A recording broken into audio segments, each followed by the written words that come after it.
Champions লিগে জিরোনার মাঠে খেলতে গিয়ে জয় পেতে রীতিমতো ঘাম জ্বলল লিভারপুলের। তবে মোহাম্মদ সালাহর পেনাল্টি গোলে শেষ পর্যন্ত পূর্ণ 3 পয়েন্ট নিয়েই মাঠ ছেড়েছে অলরেডরা। মঙ্গলবার রাতে এস্তাদি মন্টেলিভি স্টেডিয়ামে জিরোনাকে 1-0 গোলে হারিয়েছে লিভারপুল। চ্যাম্পিয়ন্স লিগে এটি টানা ষষ্ঠ জয়ে আর্নে স্লটের দলের। এতে তারা শীর্ষেই রইল। ঘরের মাঠে লিভারপুলের সঙ্গে দারুণ লড়েছে জিরোনা। লিভারপুল অবশ্য ম্যাচের শুরুতেই সুযোগ তৈরি করেছিল। চতুর্থ মিনিটে জুবো গোমেজের শট রুখে দেন জিরোনা গোলরক্ষক পাউলো গাজ্জানিগা। জিরোনাও দারুণ সব আক্রমণ করেছে।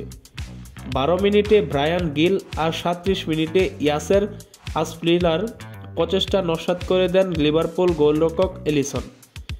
দ্বিতীয়ার্ধে লিভারপুলের কপাল খুলে ডনি ফন্ডি বিকের বুলে। 62 মিনিটে জিরোনা ডিফেন্ডার বক্সের মধ্যে ফাউল করে বসেন লুইস দিয়াসকে। বিয়ার দেখে পেনাল্টি বাঁশি বাজায় রেফারি। 12 গজ দূর থেকে সফল স্পট কিকে গোল করেন সালাহ। চ্যাম্পিয়ন্স লিগে এটি মিশরীয় ফরোয়ার্ডের 50তম গোল।